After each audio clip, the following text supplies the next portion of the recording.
En junio de 1941, Adolf Hitler tomó una decisión que desconcertó tanto al enemigo como a sus propios oficiales y que potencialmente cambió el curso de la guerra para siempre. Ordenó a sus generales invadir la Unión Soviética, uno de los aliados más valiosos de Alemania desde 1939. Esto no solo abrió un nuevo y innecesario frente de batalla, sino que también presentó a los ejércitos alemanes varios desafíos.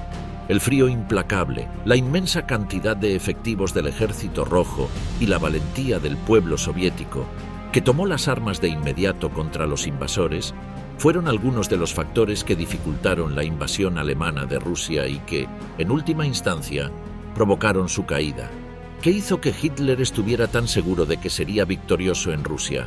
¿Cómo fue luchar en el frío invierno siberiano? ¿Y qué destinos brutales encontraron los soldados alemanes en lo profundo del territorio enemigo? Una cosa está clara. El Frente Oriental fue el escenario de algunas de las batallas más sangrientas y crueles de la Segunda Guerra Mundial. Operación Barbarroja. ¿Arrogancia o genialidad militar de Hitler? 2 años después del inicio de la Segunda Guerra Mundial, los poderosos ejércitos de Adolf Hitler parecían imparables. Alemania ahora controlaba Polonia, Dinamarca, Noruega, Francia, Yugoslavia y partes del norte de África. Italia se había unido al eje en 1940 y los bombardeos implacables de la Luftwaffe aterrorizaban a toda la población británica.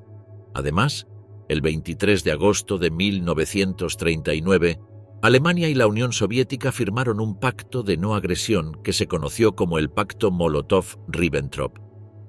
El acuerdo incluía una prohibición de atacarse mutuamente durante 10 años. Menos de 2 años después, Hitler estaba listo para romper el pacto y enviar a sus tropas a una de las matanzas más insensatas y brutales de la Segunda Guerra Mundial. La exitosa invasión aérea de Creta convenció a los alemanes de que podían seguir expandiéndose hacia el este, ya que sus fronteras occidentales estaban protegidas por los estados aliados de España, Portugal e Italia, y los británicos eran incapaces de lanzar ninguna contraofensiva exitosa en ese momento. Esto fue antes del ataque a Pearl Harbor, y los Estados Unidos seguían los eventos europeos con interés pero sin deseo ni necesidad de participar. La Operación Barbarroja se lanzó temprano el 22 de junio de 1941, apenas unas semanas después de la invasión de Creta, y fue el mayor choque de armas que el mundo había visto. Alemania había reunido a más de 3 millones de hombres, un número colosal que pensaban que sería suficiente para subyugar a la población soviética y darle a Hitler el control de gran parte de Europa y una gran parte de Asia. Era un plan ambicioso, que según documentos recuperados después de la guerra, era algo que Hitler planeaba desde el principio.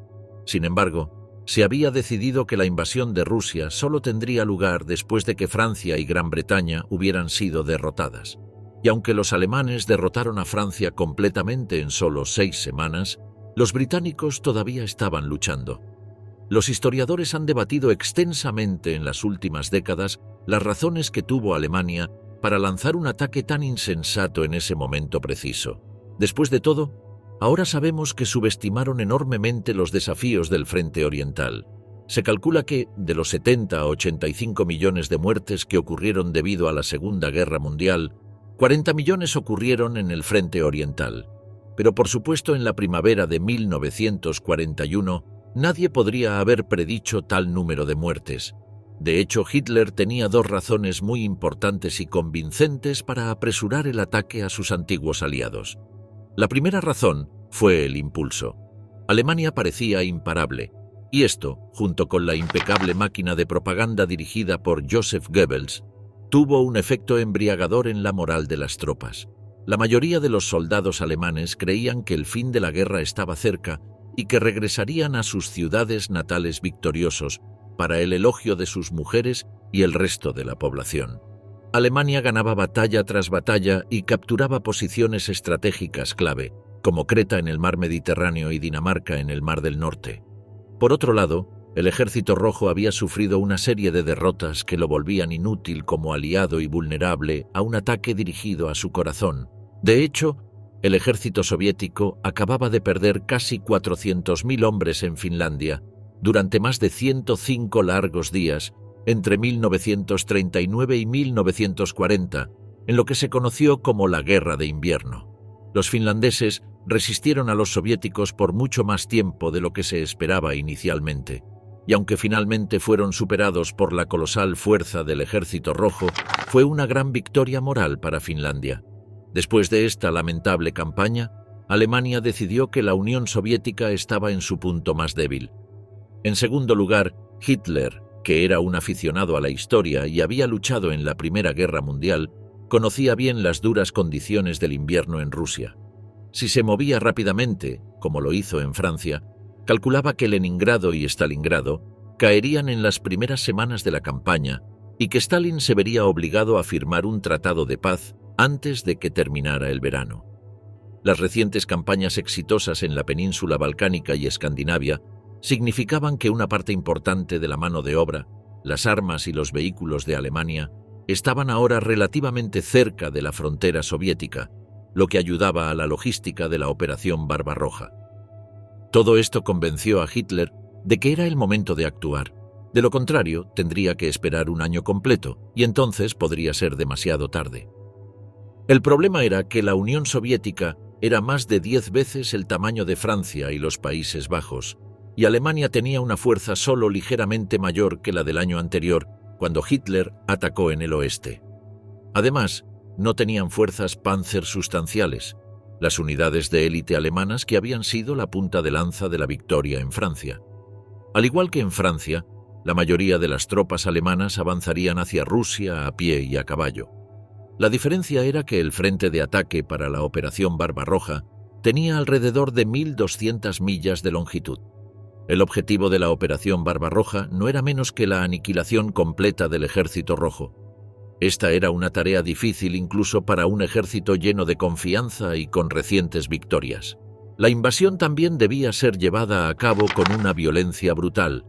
Según Adolf Hitler, la campaña oriental era más que una simple contienda de armas. Era una lucha entre dos visiones del mundo. El Estado Mayor de la Wehrmacht, los servicios armados alemanes, ya había elaborado un plan para tomar las tierras agrícolas de Ucrania. Esto significaría dejar morir de hambre a entre 20 y 30 millones de ciudadanos soviéticos, pero la Alemania nazi lo veía como una guerra de supervivencia, por lo que esto se consideraba lamentablemente aceptable. También se debía exterminar a la dirigencia e intelectualidad soviética. Hitler les dijo a sus generales que tenían 3 meses para ganar esta victoria, después de lo cual volverían al oeste y se ocuparían de Gran Bretaña de una vez por todas. Pero las cosas en el frente oriental estaban lejos de ser tan sencillas. Política de tierra quemada. El doloroso avance de Alemania en territorio enemigo. Una fuerza abrumadora a lo largo de lo que inicialmente era un frente de 500 millas arrancó grandes trozos de territorio soviético en la primera quincena de batalla, mientras los ejércitos alemanes avanzaban, mientras que, en el aire, la Luftwaffe golpeaba a las fuerzas aéreas del Ejército Rojo. Los estados bálticos fueron rápidamente invadidos en el norte, mientras que en el centro gran parte de la antigua Polonia fue arrasada. Una vez más, los ejércitos alemanes parecían imparables. Stalin fue tomado por sorpresa y no reaccionó al principio, pero después de evaluar la situación cuidadosamente, comenzó a planificar la resistencia. El 30 de junio formó un gabinete de guerra, el Comisariado del Pueblo para la Defensa, y al día siguiente habló a la gente, apelando a su patriotismo. Al mismo tiempo, los servicios de seguridad se unieron bajo el Comisariado del Pueblo para Asuntos Internos y se ordenó intensificar aún más la represión contra el derrotismo y los desertores, y asegurarse de que no hubiera relajación en la lucha por la supervivencia. El 19 de julio, Hitler ordenó que Leningrado en el norte y Ucrania en el sur fueran las prioridades y que sus 2 únicos grupos Panzer, que actualmente avanzaban hacia Moscú, fueran enviados para ayudar en estos esfuerzos, una vez que Smolensk, a 360 millas al suroeste de la capital, fuera aplastado. La capital soviética sería dejada a la Luftwaffe, aunque su líder, Hermann Göring, advirtió que no había suficientes bombarderos disponibles para hacer el trabajo. Mientras tanto, Stalin ordenó que se convocara a otros 5 millones de hombres al Ejército Rojo. Los soviéticos habían sido horriblemente derrotados en las primeras etapas de Barbarroja, pero no habían sido completamente vencidos. El avance alemán dependía cada vez más de la red ferroviaria, pero la Unión Soviética operaba con un ancho de vía diferente. Esto significaba que los alemanes no podían usar los ferrocarriles existentes y necesitaban cambiar las vías meticulosamente mientras se movían hacia el este. Además, Stalin había ordenado una política de tierra quemada mientras el Ejército Rojo se replegaba en el territorio soviético. Todas las fábricas, puentes, tierras agrícolas e infraestructura debían ser destruidos para que los alemanes no pudieran utilizarlos. El 24 de junio, Stalin también ordenó el establecimiento de un consejo para la evacuación. Bajo su mando, la mayor parte de la industria de la URSS debía ser trasladada a los Urales, a 600 millas al este de Moscú.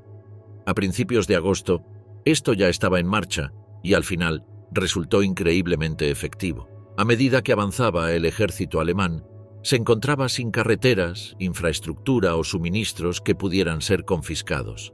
Para llevar a cabo la orden de tierra quemada de Stalin y el Consejo para la Evacuación, se formaron batallones de destrucción en las áreas de primera línea, con la autoridad para ejecutar sumariamente a cualquier persona sospechosa.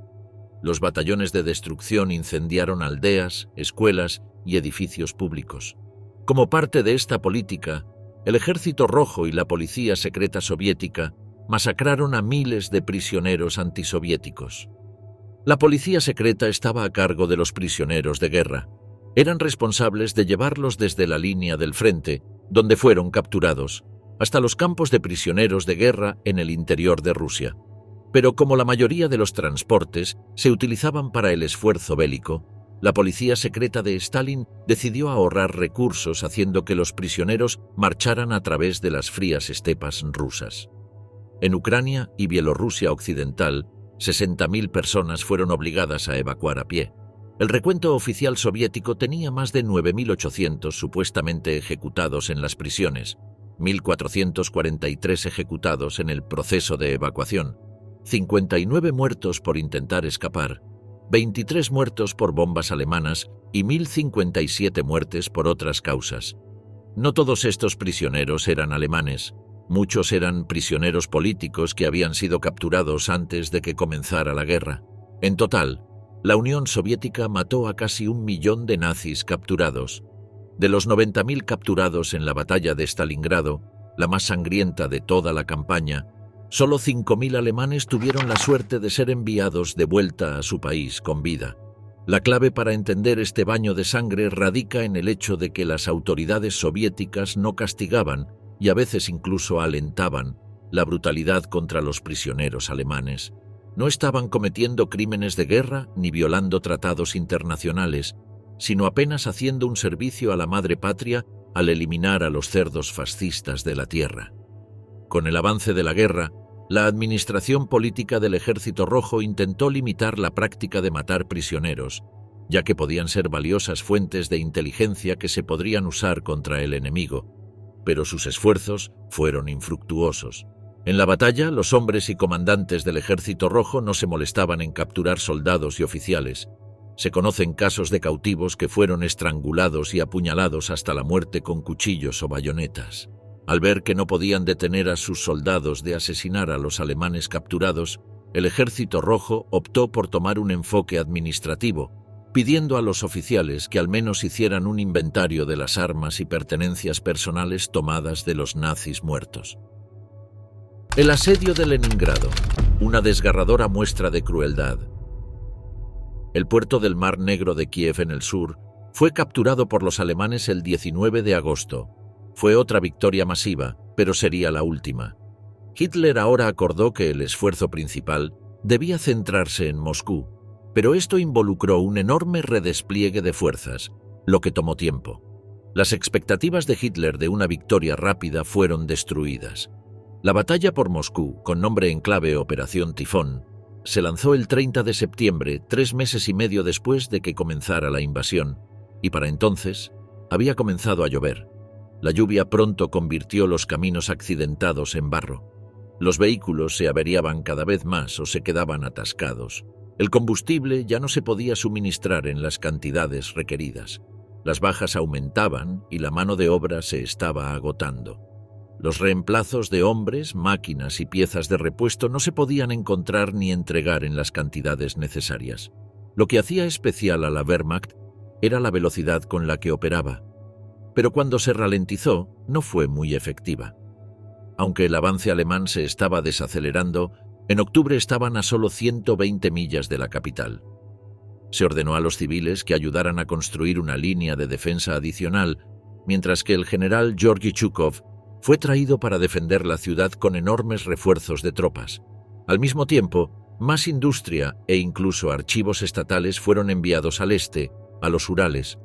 Los alemanes continuaron acercándose a la ciudad, pero la lluvia había dado paso a la nieve y a una dramática caída de las temperaturas para las que simplemente no estaban preparados. Solo en la Luftwaffe alguien había pensado con antelación y había ordenado ropa de invierno. El ejército no tenía ninguna. Mientras tanto, al norte, el objetivo principal del avance alemán era Leningrado, con la ayuda de las tropas finlandesas. Los alemanes planearon reducir Leningrado a polvo con artillería y bombardeos. La hambrienta población civil sería deportada al este, las tropas defensoras destruidas y luego la ciudad sería arrasada con cargas de demolición. No habría piedad.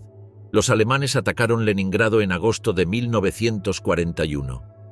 En los 3 meses negros siguientes de 1941, 400.000 residentes de la ciudad trabajaron para construir las fortificaciones de la ciudad mientras continuaban los combates, mientras que otros 160.000 se unieron a las filas del Ejército Rojo. Por toda la ciudad se formaron batallones de trabajadores e incluso unidades de escolares que se unieron para cavar trincheras mientras se preparaban para defender la ciudad. El 7 de septiembre, la 20ª División Motorizada Alemana capturó la ciudad de Schlisselburg, cortando todas las rutas terrestres hacia Leningrado.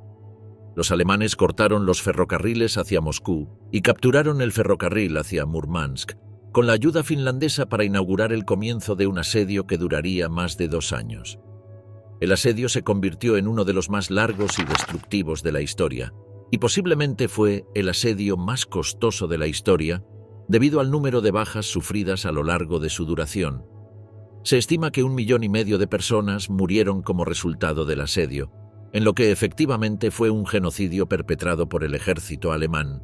Cuando Hitler estuvo seguro de que no quedaban caminos hacia y desde la ciudad de Leningrado, ordenó la destrucción final de Leningrado sin tomar prisioneros, y el 9 de septiembre, el grupo de ejércitos norte comenzó el empuje final.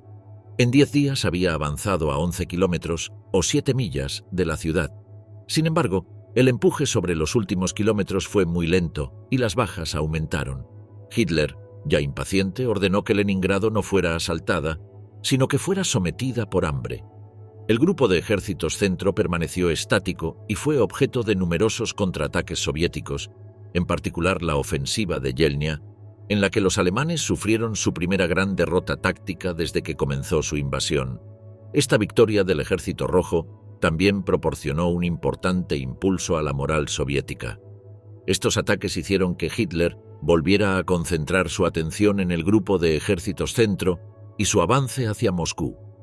Los alemanes ordenaron al tercer y cuarto ejércitos Panzer que abandonaran el asedio de Leningrado y apoyaran al grupo de ejércitos centro en su ataque a Moscú. Las tropas soviéticas, muchas de las cuales tenían amigos y familiares en Leningrado, no estaban dispuestas a permitir que los alemanes se salieran con la suya. Hay innumerables historias de valentía en la lucha contra los nazis durante esta época de la guerra.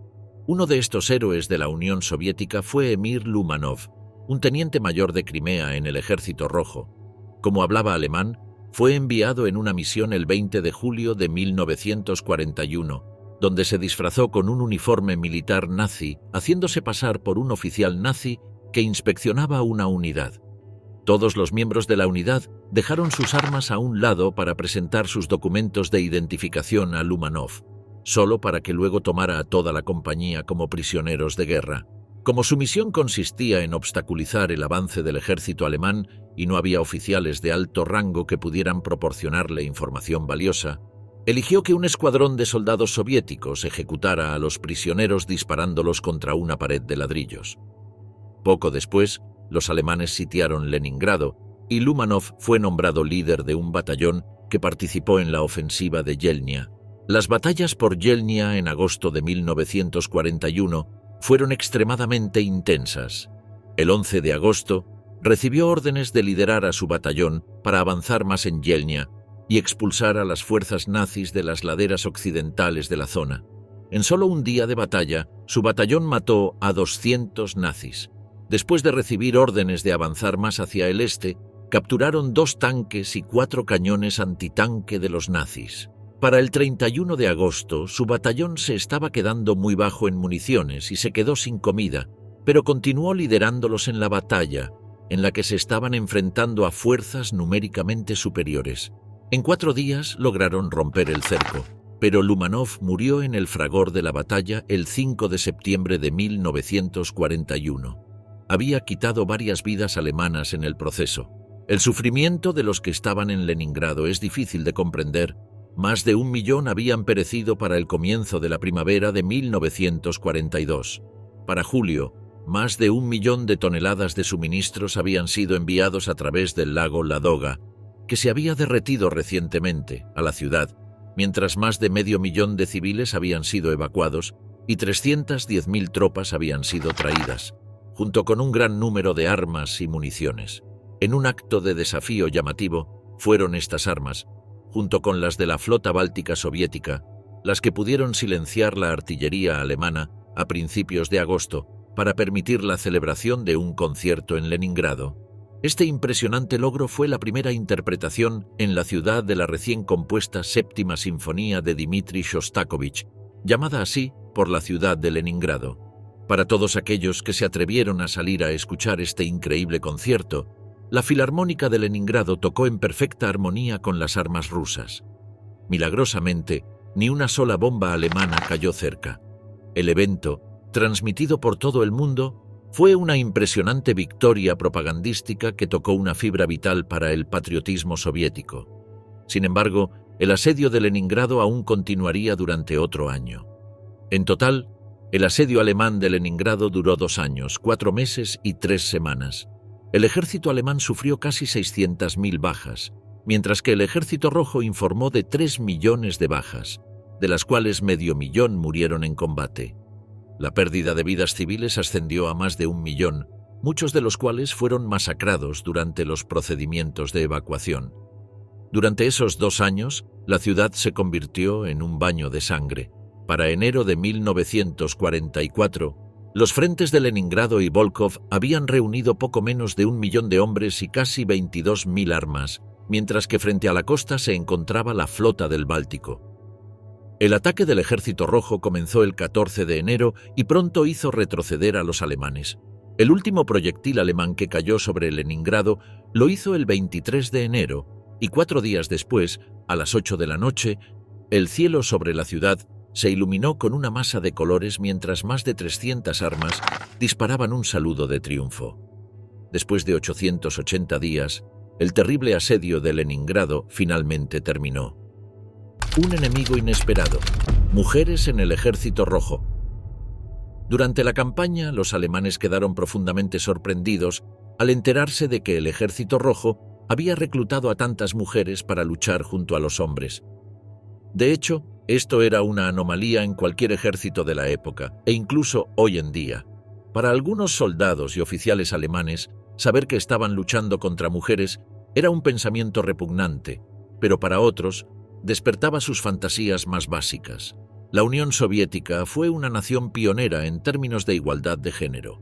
Quizás el mejor ejemplo de esto fue la creación de un regimiento de bombardeo nocturno completamente femenino, conocido como el 588 Regimiento entre 1942 y 1943, y el 46º Regimiento de Aviación de Bombardeo Nocturno desde entonces hasta el final de la Segunda Guerra Mundial. Los alemanes tenían un apodo para este aterrador grupo de mujeres pilotos: las Brujas de la Noche. El regimiento surgió cuando la mayor Marina Raskova usó su posición y contactos personales con el líder soviético Joseph Stalin para obtener permiso para formar unidades de combate femeninas. El combate facilitó y abrió paso a una aceptación reticente de las mujeres en el ejército, basada más en la practicidad y necesidad que en la igualdad.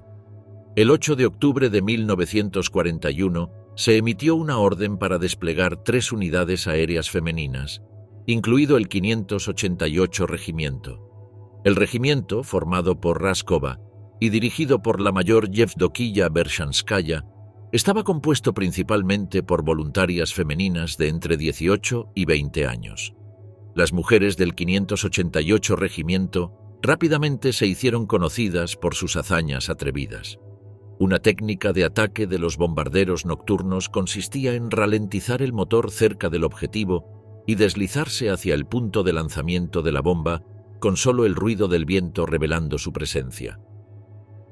Los soldados alemanes pensaron que los aviones en ralentí que se acercaban sonaban como escobas y, por lo tanto, llamaron a las pilotos brujas de la noche. Debido al peso de las bombas y la baja altitud de vuelo, las pilotos no llevaban paracaídas hasta 1944, por lo que las primeras misiones eran increíblemente arriesgadas.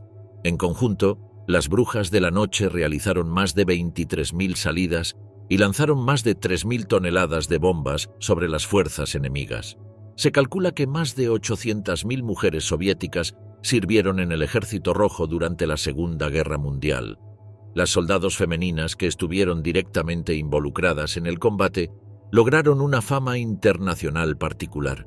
No solo las brujas de la noche fueron admiradas por la población, sino también las francotiradoras como Lyudmila Pavlichenko y Roza Shanina son algunos de los ejemplos más extraordinarios de la participación femenina en la guerra. Entre 1941 y 1945, un total de 2.484 francotiradoras soviéticas fueron desplegadas para la guerra y su cantidad combinada de muertes se estima en al menos 11.280. Al principio, cuando Alemania atacó a la Unión Soviética el 22 de junio de 1941, miles de mujeres se presentaron en las oficinas del Ejército Rojo para ofrecerse como voluntarias, pero la mayoría de ellas fueron rechazadas ya que no tenían experiencia en el campo de batalla y se consideraban no aptas para el combate. Sin embargo, después de las grandes pérdidas frente a la Operación Barbarroja, las actitudes tuvieron que cambiar, asegurando un papel más importante para las mujeres que querían luchar. El alto mando del Ejército Rojo permitió que las mujeres fueran reclutadas y se incorporaron en gran número a unidades médicas y auxiliares, pero también a batallones de combate. Sin embargo, más de la mitad de estas mujeres trabajaban en el servicio médico de las Fuerzas Armadas soviéticas. Representaban el 41% de los médicos de primera línea y el 100% del personal de enfermería. Las que estaban cerca del frente realizaban sus funciones en condiciones especialmente difíciles y en constante peligro mortal. El personal médico militar solo estaba detrás de la infantería en términos de número de bajas en combate. Por esta razón, miles de mujeres fueron galardonadas con el estatus de heroína de la Unión Soviética, siendo elogiadas y queridas en sus comunidades una vez que terminó la guerra. Pero para otras, fue una historia completamente diferente. Alrededor de 6 millones de mujeres soviéticas murieron durante el transcurso de la guerra, alrededor de 2,5 millones de las cuales estuvieron involucradas en la guerra partidista contra los nazis ocupantes. La mayoría de las veces, los nazis no llegaban a ver los rostros de sus verdugas femeninas. Las mujeres en el Ejército Rojo sobresalían en la precisión del francotirador. Esto no solo significaba tener una puntería excelente, sino también permanecer sin ser detectadas durante largos periodos de tiempo. Más de 2.000 mujeres fueron entrenadas como tiradoras y desplegadas en algunos de los campos de batalla más peligrosos, lejos de sus compañías y requeridas a permanecer inmóviles durante horas para evitar ser detectadas y esperar el tiro perfecto. La ex maestra de jardín de infancia Tania Baramsina registró 16 bajas en el frente bielorruso antes de lanzarse en paracaídas detrás de las líneas enemigas, donde mató a otros 20 antes. Cuando fue acorralada en un refugio mientras atendía a algunos compañeros heridos, defendió la posición todo el tiempo que pudo, a pesar de estar en gran desventaja numérica. Cuando los primeros 3 soldados alemanes corrieron hacia el refugio, ella abrió fuego con una ametralladora, matándolos. Cuando se acercaron más atacantes, ella abrió fuego adicional, decidida a luchar hasta su último aliento o hasta que se quedara sin municiones. Esto fue exactamente lo que sucedió, y la valiente soldado finalmente se encontró sin más armas para usar. Después de quedarse sin granadas para lanzar a sus atacantes, quedó indefensa cuando 2 soldados alemanes entraron en el refugio por detrás y lanzaron sus granadas, hiriéndola antes de entrar. Los alemanes la arrastraron por el cabello antes de torturarla brutalmente. Con una crueldad interminable, los soldados apuñalaron a Baramsina y la mutilaron con bayonetas, mientras ella juraba en voz alta que pagarían por sus crímenes. Fue brutalmente golpeada con las culatas de los rifles alemanes hasta que apenas estaba viva. Fue en ese momento cuando a uno de los alemanes se le ocurrió la idea de dispararle en la cabeza con un rifle antitanque, destinado a perforar varios centímetros de acero. Fue asesinada a quemarropa, y su cabeza y cuerpo eran prácticamente irreconocibles cuando el resto de su batallón la encontró a la mañana siguiente. Valentía partisana y resistencia antinazi. Para la Unión Soviética, la invasión alemana fue conocida como la Gran Guerra Patriótica.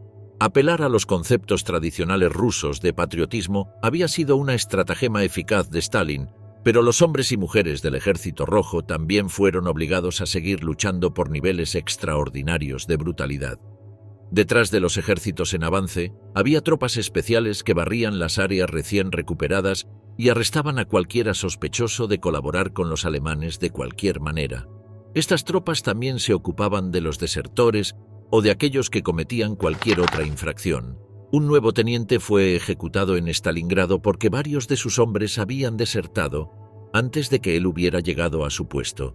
Pero mientras que los soldados a veces necesitaban mucho aliento para avanzar, la población civil mostró un asombroso grado de organización y valentía.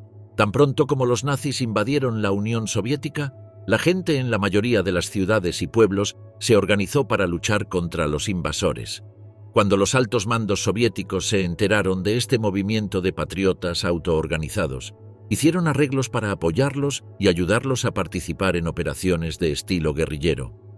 El 29 de junio de 1941, el gobierno emitió sus primeras instrucciones a los órganos estatales y de partido locales para establecer unidades partisanas en cada distrito ocupado por el enemigo para crear, como afirmó Stalin, condiciones insoportables para el enemigo. Gran número de civiles soviéticos y ex-soldados que habían huido de los avances alemanes o de alguna manera escaparon de sus garras, para la primavera de 1943 se habían convertido en bandas particularmente viciosas y cada vez más efectivas de forajidos o partisanos, a veces organizadas desde dentro de la Unión Soviética por el Servicio de Inteligencia Soviético, pero no siempre. Estos partisanos estaban volando líneas ferroviarias y carreteras, atacando convoyes y emboscando a cualquier tropa que pudieran, mientras también pasaban información vital. En efecto, los partisanos se habían convertido en un cuarto servicio armado y dificultaban aún más la ya difícil tarea de suministro para los alemanes. Algunos de ellos se unieron a los batallones de destrucción, encargados de cumplir con la política de tierra quemada de Stalin. Aunque desorganizado y con poca eficiencia al principio, en la primavera de 1942, el movimiento partisano en la Unión Soviética ganó una fuerza increíble. Según los historiadores, hay 4 factores principales que explican el crecimiento del movimiento partisano en este periodo. El primero fue la influencia de la exitosa contraofensiva del Ejército Rojo a las puertas de Moscú. Esto dio esperanza a los ciudadanos prosoviéticos y antialemanes de que el enemigo, que antes parecía invencible, podría ser derrotado. Por esta razón, luchar no significaría tirar sus vidas en una causa perdida. Segundo, las consecuencias de las draconianas, incluso asesinas, políticas de ocupación de la Alemania nazi, que iban desde la adquisición explotadora de alimentos y mano de obra hasta el brutal tratamiento de prisioneros de guerra e incluso la exterminación de partes enteras de la población. Millones de ciudadanos rusos y ucranianos habían estado expuestos a la crueldad de los alemanes, que asaltaron a sus hijas, mataron a sus hijos y hermanos y arrojaron los cuerpos en fosas comunes. Algunos segmentos de la población que hasta ese momento habían tomado un enfoque cauteloso, ahora estaban decididos a luchar contra los ocupantes con todas sus fuerzas. Tercero, durante la crisis militar en curso, el liderazgo soviético se dio cuenta de que necesitaban apoyar activamente a los partisanos, especialmente con el establecimiento de una estructura de mando centralizada. Esto llevó a la creación del Estado Mayor Central del movimiento partisano, encabezado por el jefe del Partido Comunista Bielorruso, Panteleimon Ponomarenko. El Estado Mayor Central proporcionó liderazgo, coherencia y estructura organizacional, y un importante apoyo logístico y de entrenamiento. El cuarto factor fue la infusión de desertores del Ejército Rojo y prisioneros de guerra fugados en las filas partisanas, dando a los destacamentos un impulso muy necesario de mano de obra y habilidad militar.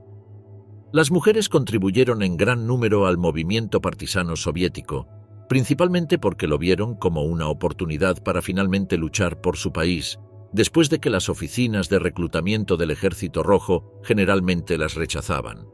De hecho, muchas mujeres estaban entre las partisanas más famosas y heroicas, especialmente muy jóvenes. En octubre de 1941, una estudiante de secundaria de 18 años de Moscú llamada Zoya Kosmodemianskaya se ofreció como voluntaria para una unidad partisana. Junto con otros partisanos, Kosmodemianskaya marchó hacia el suroeste hacia Naro-Fominsk, cruzando la línea del frente hacia territorio ocupado por los alemanes. Minaron carreteras y cortaron líneas de comunicación. El 27 de noviembre de 1941, Kosmodemianskaya recibió la asignación de quemar el pueblo de Petrishchevo, donde estaba estacionado un regimiento de caballería alemán. Junto con los compañeros partisanos Boris Krainov y Vasily Klubkov, prendió fuego a 3 casas en el pueblo, pero esto no fue suficiente y fue atrapada sola intentando quemar una 4ª casa. Después de ser arrestada, Kosmodemianskaya fue desnudada, golpeada, interrogada y salvajemente torturada con 200 latigazos. Su cuerpo también fue quemado en varios lugares, pero se negó a dar información. A la mañana siguiente, fue llevada al centro del pueblo con un cartel alrededor del cuello que llevaba la inscripción «Incendiaria de casas». En la plaza central fue ahorcada y dejada para que todos la vieran. Kosmodemianskaya fue la primera mujer en convertirse en heroína de la Unión Soviética durante la guerra, el 16 de febrero de 1942. Aunque joven, Kosmodemianskaya no fue la mujer más joven en convertirse en heroína de la Unión Soviética. Este honor pertenece a otra valiente luchadora de la resistencia, Zinaida Portnova. En 1942, a la edad de 16 años, Portnova se unió al movimiento de resistencia bielorruso, convirtiéndose en miembro de la organización clandestina local llamada Jóvenes Vengadores. Comenzó distribuyendo folletos de propaganda soviética en la Bielorrusia ocupada por los alemanes, recolectando y escondiendo armas para los soldados soviéticos e informando sobre los movimientos de tropas alemanas. Después de aprender a usar armas y explosivos de los miembros mayores del grupo, Portnova participó en acciones de sabotaje en una bomba de gasolina, una planta de energía local y una fábrica de ladrillos. Más tarde se estimó que estos actos pueden haber matado a más de 100 soldados alemanes. En 1943, Portnova fue empleada como ayudante de cocina en Obol. En agosto, envenenó la comida destinada a la guarnición nazi estacionada allí. Inmediatamente sospechosa, dijo que era inocente y comió un poco de la comida frente a los nazis para demostrar que no estaba envenenada. Después de no enfermarse de inmediato, la liberaron. Portnova se enfermó después, vomitando intensamente, pero eventualmente se recuperó del veneno después de beber una gran cantidad de suero de leche. Después de no regresar al trabajo, los alemanes se dieron cuenta de que ella había sido la culpable y comenzaron a buscarla. No fue hasta enero de 1944 que finalmente fue capturada. Fue interrogada por un oficial de la Gestapo en el pueblo de Goriani. El oficial, convencido de que ella era solo una niña inofensiva, bajó la guardia. Portnova tomó la pistola del investigador de la mesa, luego le disparó y lo mató. Cuando 2 soldados alemanes entraron después de escuchar los disparos, también les disparó. Luego intentó escapar del complejo y corrió hacia el bosque, donde fue capturada cerca de la orilla de un río. Después de ser recapturada, Portnova fue torturada. Más tarde fue llevada al bosque y ejecutada. No tenía 18 años en ese momento. En 1958, Portnova fue reconocida póstumamente como heroína de la Unión Soviética. Hay un monumento en su honor en la ciudad de Minsk y algunos destacamentos del movimiento de pioneros juveniles fueron nombrados en su honor. Innombrables crueldades de los alemanes en el frente oriental.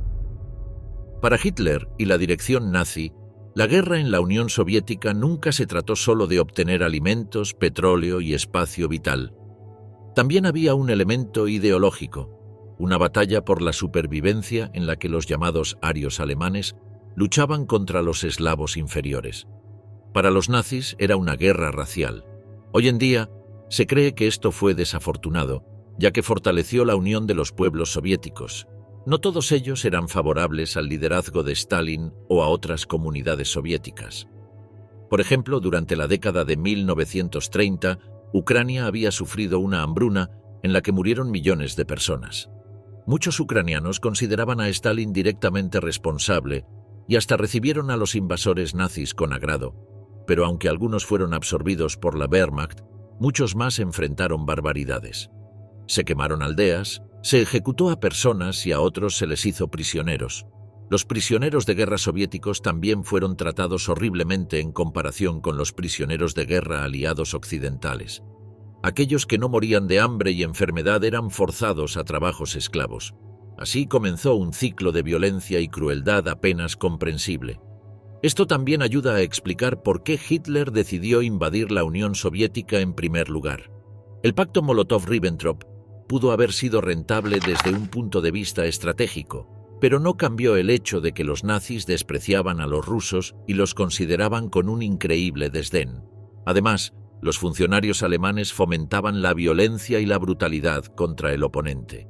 Basado en una interpretación selectiva del derecho internacional, Hitler creía que, dado que la Unión Soviética no había firmado los acuerdos de Ginebra y La Haya, la mayoría de las actividades violentas que serían consideradas crímenes en otros casos no se aplicaban a los soviéticos. Incluso se creía que los oficiales políticos soviéticos capturados no eran prisioneros de guerra y debían ser fusilados inmediatamente. Otra orden, directamente del alto mando alemán, especificaba que, en caso de que un soldado alemán cometiera delitos contra civiles o prisioneros, las medidas disciplinarias eran opcionales, a discreción del comandante de la unidad. Aunque algunos altos mandos alemanes se negaron a publicar estas órdenes y protestaron ante sus superiores, muchos otros simplemente las llevaron a cabo. Sin duda, la ideología nazi, que era omnipresente en la Wehrmacht, contribuyó a esta actitud, como los soldados en muchos ejércitos que sienten la necesidad de deshumanizar o demonizar a sus oponentes para superar la reticencia natural a matar. Muchos soldados de la Wehrmacht consideraban a los pueblos soviéticos como subhumanos torpes y potencialmente traicioneros. El horror de la guerra en el frente oriental reforzó estas actitudes y naturalmente resultaron en atrocidades.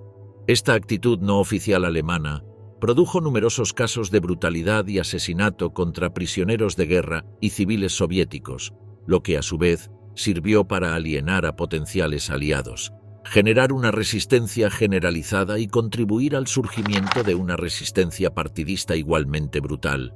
Aunque las políticas genocidas alemanas hacia los judíos, un fenómeno en toda Europa, exacerbaban los horrores en el este, tendían a enmascarar la incidencia de la brutalidad alemana relacionada con la población eslava no judía, que Hitler también consideraba subhumana. Aunque la cantidad de víctimas desafía una definición precisa, casi 3 millones de rusos, bielorrusos y ucranianos sufrieron esclavitud y, frecuentemente, la muerte o lesiones permanentes en Alemania. Otros 3,3 millones de prisioneros de guerra soviéticos murieron de hambre, enfermedades y exposición a la intemperie en campos de prisioneros de guerra alemanes, lo que representó alrededor del 58% del total de soldados del Ejército Rojo capturados. Las políticas oficiales alemanas para la expropiación sistemática de alimentos y materias primas a menudo condenaron a los habitantes que permanecieron en los territorios ocupados a una muerte lenta. Dadas estas políticas, incluso los colaboradores soviéticos sentían poca lealtad hacia los ocupantes. Por lo tanto, como hemos visto, a medida que avanzaba la guerra, la amenaza partidista aumentó a proporciones catastróficas. A su vez, la lucha partidista amarga aumentó la brutalidad en ambos lados. Los últimos 2 años de la guerra de Alemania en el este estuvieron marcados por una creciente brutalidad contra las poblaciones soviéticas y de Europa del Este. Sin embargo, a medida que crisis tras crisis seguían, la violencia se extendió a cualquier percepción de incumplimiento del deber por parte de los miembros de la Wehrmacht, lo que resultó en la ejecución de decenas de miles. Finalmente, una vez que la guerra llegó a Prusia Oriental, incluso los civiles alemanes estuvieron sujetos a la ley militar y, por lo tanto, también a la extrema violencia del ejército. La brutalización del ejército durante muchos años en el frente oriental y el carácter intransigente del nacionalsocialismo no dejaban espacio para la sentimentalidad o la piedad. A medida que la violencia dominaba el frente oriental, el costo humano de la guerra aumentó dramáticamente, pero esto siempre fue visto por los nazis como necesario y requería poca justificación dentro del ejército. Tal concepción refleja los objetivos absolutistas de la guerra del nacionalsocialismo, en los que ninguna lista de bajas era demasiado alta al servicio de la victoria o para evitar la derrota. Al final de la guerra, los hombres eran sacrificados a un ritmo tan aterrador que más de la mitad de todas las pérdidas del ejército en el este, más de 3 millones de soldados, se produjeron en los últimos 18 meses de la guerra. El número absoluto de bajas de ambos lados y de muertes de civiles en el frente oriental es casi inimaginable. Decenas de millones de vidas se perdieron debido al odio racial instigado por un solo hombre. Pero este odio resultó ser su caída. Atacar a la Unión Soviética en la primavera de 1941 pudo haber parecido una buena idea, pero eventualmente llevaría al cambio en la Segunda Guerra Mundial y Hitler sería finalmente derrotado. Para mayo de 1941, con Francia derrotada y la mayor parte de Europa conquistada, los nazis tenían un solo oponente: Gran Bretaña. Un año después, los Estados Unidos había entrado en la guerra, y Hitler estaba luchando una guerra sangrienta en 2 frentes, ahora que la Unión Soviética había pasado de ser un aliado a ser un enemigo. La Operación Barbarroja es ampliamente considerada como el evento que cambió la guerra, pero para las personas que estuvieron involucradas en ella, significó mucho más. Algunos de los baños de sangre más horribles y repugnantes en la historia de la humanidad ocurrieron durante estos meses en territorio soviético.